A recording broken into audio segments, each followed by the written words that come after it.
Hello friends, welcome to రుచి వంటిల్లు. ఈరోజు మనం ఇంట్లో కూరగాయలు లేనప్పుడు చాలా టేస్టీగా అన్నం చపాతీలోకి కొద్దిగా పుదీనా, ఒక టమాటా వేసుకొని మసాలా కర్రీ ఎలా తయారు చేసుకోవాలో చూద్దాము. ఈ కర్రీని మనం చాలా సింపుల్గా ప్రిపేర్ చేసుకోవచ్చు. టేస్ట్ కూడా చాలా బాగుంటుంది. సో లేట్ చేయకుండా వీడియోలోకి వెళ్ళిపోదాం.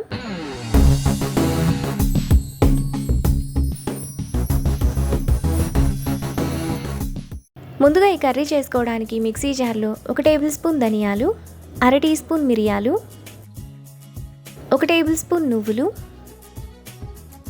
దాల్చిన చెక్క చిన్నది 1, 3 లవంగాలు, 2 పచ్చిమిరపకాయలు, చిన్న కట్ట పుదీనాను కడిగి వేసుకోవాలి. కొద్దిగా కరివేపాకు వేసుకొని ఒకసారి మిక్సీ వేసుకోవాలి. ఇలా వేసుకున్నాక కట్ చేసుకున్న మీడియం సైజ్ టమాటా 1, 1 టీ స్పూన్ కారం, పావు టీ స్పూన్ పసుపు, కొద్దిగా నీళ్లు పోసుకొని మెత్తటి పేస్ట్లా మిక్సీ వేసుకోవాలి. మసాలా పేస్ట్ను ఇలా వేసుకున్నాక పక్కన పెట్టుకోవాలి. తరువాత స్టవ్ మీద ప్యాన్ పెట్టుకొని 1 టేబుల్ స్పూన్ ఆయిల్ వేసుకోవాలి. ఆయిల్ వేడైన తర్వాత 1 టీ స్పూన్ ఆవాలు, జీలకర్ర వేసుకొని ఫ్రై చేసుకోవాలి.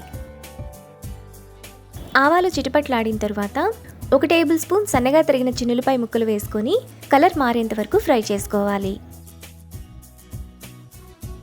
చిన్నులపాయలు ఈ విధంగా వేగిన తర్వాత అందులో సన్నగా తరిగిన 1 ఉల్లిపాయ, కొద్దిగా కరివేపాకు వేసుకొని ఫ్రై చేసుకోవాలి.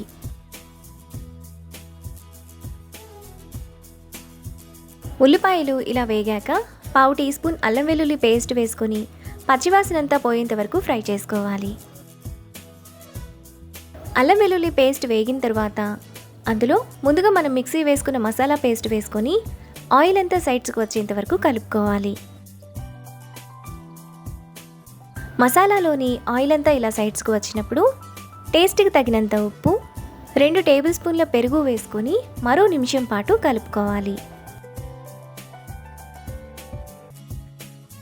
పెరుగు కూడా మసాలాలో కలిసిపోయి ఆయిల్ అంతా ఇలా సైడ్స్కి వస్తుంది.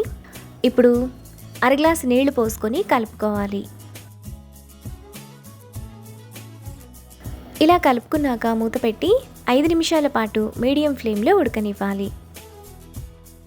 5 నిమిషాల తర్వాత కర్రీలో తరిగిన కొత్తిమీర కొద్దిగా, పావు టీ స్పూన్ గరం మసాలా వేసుకొని కలుపుకోవాలి.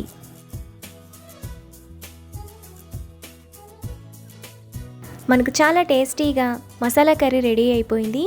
ఇప్పుడు ఈ కర్రీను బౌల్లోకి తీసుకొని రైస్, చపాతీతో సర్వ్ చేసుకుంటే ఎంతో టేస్టీగా ఉండే కర్రీ రెడీ. ఈ రెసిపీని మీరు కూడా ట్రై చేసి మీకు టేస్ట్ ఎలా కుదిరిందో నాకు కామెంట్స్లో షేర్ చేయండి.